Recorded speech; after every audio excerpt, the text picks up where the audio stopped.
tous, bienvenue sur Blacka Décrypte. Aujourd'hui le thème c'est la révolte au consulat du Mali. Et j'aurais pu dire aussi au consulat de Guinée parce que ces pays-là, ça pourrait être d'autres pays d'Afrique, on ne va pas tous les citer. Mais en tout cas aujourd'hui, il y a un ras-le-bol des usagers du consulat du Mali quand ils vont chercher des documents administratifs.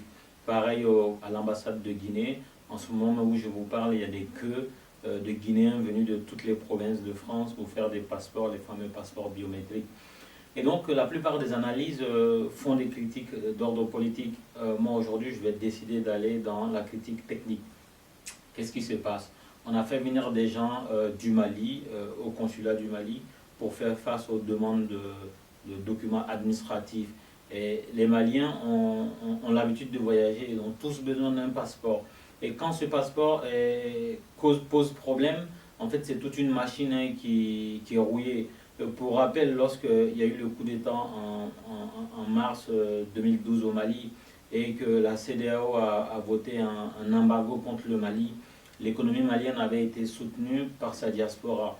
Et donc cette diaspora-là qui a besoin de passeport aussi bien pour quitter le Mali que pour y revenir de temps en temps, se trouve aujourd'hui confrontée à une pénurie. Et d'ailleurs la distribution de cartes Nina et de certains documents administratifs ont été stoppés jusqu'à nouvel ordre.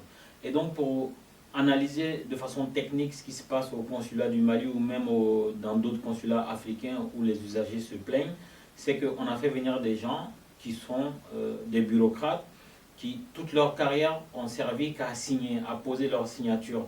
Et donc on les met face à une population qui est exigeante.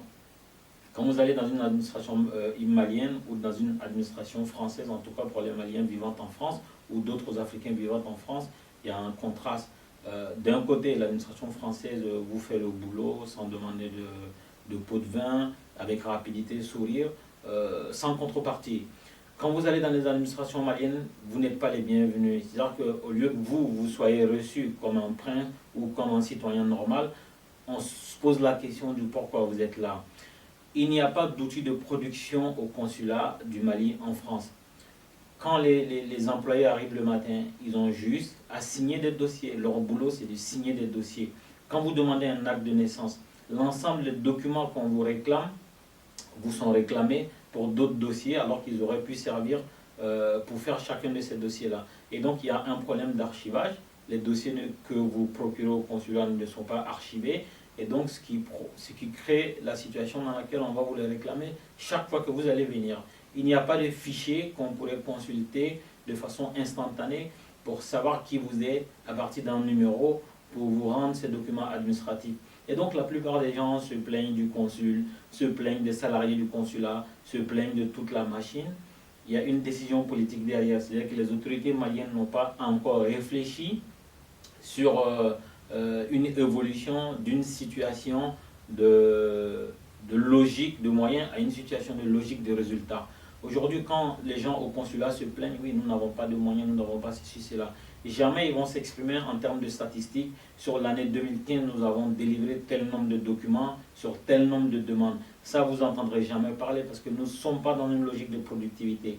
Et d'ailleurs, pour parler de productivité, il va falloir parler de production. Et pour parler de production, il faut des outils de production.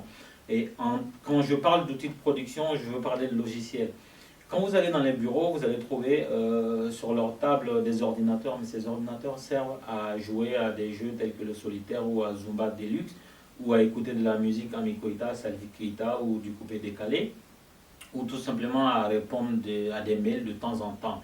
Mais ce ne sont pas des outils de production, c'est-à-dire qu'il n'y a pas un process, il n'y a pas un outil qui permet au consul ou au vice-consul de vérifier à l'instant T si tel employé est connecté et est en train de travailler. Et tant que le boulot se passe comme ça, chacun est son propre chef. En fait, c'est un conglomérat d'auto-entreprises. Chaque employé du consulat du Mali a son auto-entreprise au sein du consulat. Personne ne peut vérifier en temps réel ce qu'il fait. Et donc, ils disent, oui, on traite 60 passeports par jour ou 60 cartes d'identité. Mais en réalité, il faut se poser la question. Il y a combien de demandes de cartes d'identité, de cartes consulaires ou de passeports par jour? Il y en a combien par mois? Il y en a combien par an? Est-ce qu'on y apporte les moyens qui s'imposent? Est-ce qu'on fait appel aujourd'hui au savoir-faire de la diaspora malienne qui pourrait justement produire ces outils de travail-là, ces logiciels maison, ou sinon acheter les logiciels qui existent déjà. Dans toute l'administration française, on a ces logiciels. Donc, il y a une interaction entre les usagers maliens et ces administrations. Donc, à un moment donné, il faut aller vers l'utilisation de ces outils-là pour accélérer le processus de production et aussi, c'est très important de le dire, hein, un système d'archivage et un système de fichiers qui permettent à chaque salarié du consulat, quand il est en face d'un usager, de savoir la dernière personne qui a touché à son dossier, quelle modification a été faite, quel dossier a apporté déjà à jour. Si pour faire un acte de naissance, la personne a déjà les dossiers à jour, ça ne sert à rien de lui demander. Et il faut pouvoir délivrer des documents tels que l'acte de naissance, la carte consulaire, etc.